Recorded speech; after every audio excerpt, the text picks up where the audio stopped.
गाजीपुर के जिले के अंदर एक तहसील आती है कासिमाबाद, और वहां पर एक गांव पड़ता है संगेरा ना, सिंगेरा सिंगेरा गांव में है। और यहाँ पर ये गांव वालों का ये आरोप है कि यहाँ पर सोची समझी साजिश के तहत एक व्यक्ति की हत्या की गई, और उसके बाद प्रशासन जो मदद करना चाहिए था, जिस तरीके से एफआईआर लिखना चाहिए था, वो नहीं लिखा गया। तो हमारे साथ में मौजूद है आजाद समाज पार्टी के यूपी प्रवक्ता जनाब एहसान अहमद खान साहब।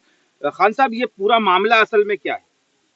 देखिए, 27 तारीख को जी अभी आपने देखा हमारी उनकी धर्म पत्नी, और सौभाग्य है कि हमारी माता जी भी अभी इस दुनिया में है। दोनों लोगों ने आपको बताया, ये हमारी जबान नहीं है जी, उन लोगों कि जबरन यहाँ से उठा के ले गए, जबरन।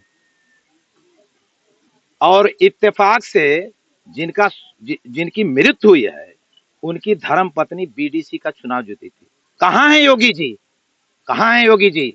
नंगा नाच सिर्फ ये वोट के लिए, ब्लॉक प्रमुखी के चुनाव के लिए, एक होनहार, एक हमारी समाज की धरोहर को सीधे सीधे एक अगड़ी जात के लोगों ने ले जाके, एक तार के बहाने, बिजली के बहाने ले जाके उनको मरवा दिया, उनकी हत्या की गई। अच्छा, उनकी हत्या की गई तो उनके ऊपर क्या धाराएं लगी है? मुझे अफसोस है कि हमारे आदरणीय अध्यक्ष जी हैं भीम आर्मी के एडवोकेट मनोज कुमार जी, हमारे जिला प्रभारी महोदय हैं, हमारे ब्लॉक अध्यक्ष हैं। इन्होंने जहूराबाद को, जो गाजीपुर की विधानसभा है, बहुत अच्छे से सजाया है। वही इनको खटक रहा था। आदरणीय राष्ट्रीय अध्यक्ष चंद्रशेखर जी, जो भीम आर्मी के चीफ भी हैं, आदरणीय विनय रतन सिंह जी, जो भीम आर्मी के राष्ट्रीय अध्यक्ष हैं, उनके हाथों को मजबूत बनाया है। यही इन लोगों को खटक रहा था। वो हमारे भीम आर्मी के एक मजबूत सिपाही थे। उनके ऊपर प्रतिक्रिया क्या हुई? क्या कलम लगी उन लोगों पे? इन लोगों के सारी मेहनत के बाद भी सिर्फ 304 का मुकदमा दर्ज किया गया, जिसपे हमें घोर आपत्ति है। नहीं, अगर हत्या का अगर मामला है, हत्या का आरोप अगर लग रहा है, तो उसमें 302 की कलम लगनी चाहिए, 304 क्यों? यही तो मुझे अफसोस है, यही तो मुझे अफसोस है कि 304 उन्होंने लगाया। यदि एक सप्ताह के अंदर उसको कन्वर्ट करके 302 में नहीं तब्दील किया, तो हम ईंट से ईंट बजा देंगे यहाँ गाजीपुर से पूरे उत्तर प्रदेश सरकार की। अच्छा, इसमें ये सुनने में भी आ रहा है कि जैसे कि कुछ भारतीय जनता पार्टी के बड़े नेता भी इसमें पैरवी कर रहे थे कि ये मुकदमा दायर ना हो, केस ना लगे, तो उसके बारे में आप बताएंगे? एक प्रदेश के राज्यपाल हैं जी, उनका शुभ नाम?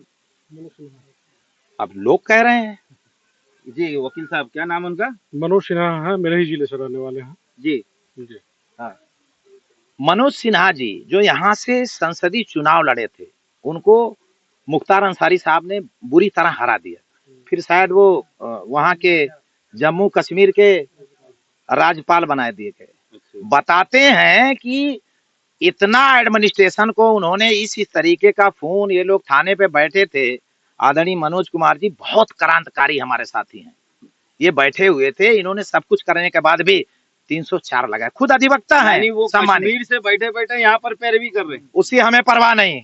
हम आदरणीय चंद्रशेखर आजाद, जो इस देश की दलितों, पिछड़ों, धार्मिक अल्पसंख्यकों और मुसलमानों की धरोहर है, उसके आदेश पर यहाँ आए हैं। हमारा कर्तव्य भी था। अच्छा, जैसे आप ये दुखी परिवार से मिले हैं, हम ये जानते हैं कि हम एक सप्ताह का समय देते हैं। यदि एक सप्ताह में जो तात्कालिक सहायता है 5,30,000 रुपया, वो सारी फॉर्मेलिटी पूरी करके और प्लस 302 में कन्वर्ट करके उनको, जो अगड़ी जात के, जो जबरन इन मड़ई में, जो हमारी माता कह रही हैं, माता जी कह रही हैं, हमारी जो उनकी धर्म पत्नी जी कह रही हैं, अगर उसका अनुपालन करते हुए 302 का मुकदमा लगा के उनको जेल की सलाखों में घसीट के नहीं बंद किया गया, तो हम इस प्रदेश में एक बड़ा आंदोलन करेंगे। और हम कहना चाहेंगे चुनाव आयोग से, यानी नंगा आप सरकार को चेतावनी दे रहे हैं? बिल्कुल चेतावनी दे रहे हैं। हम कहना चाह रहे हैं चुनाव आयोग से, शर्म आनी चाहिए। गोरखपुर में खींच लिया गया, और जगहों पे कॉलर पकड़ के IAS IPS ढकेल रहे हैं, पर्चा नहीं दाखिल करने दे रहे हैं।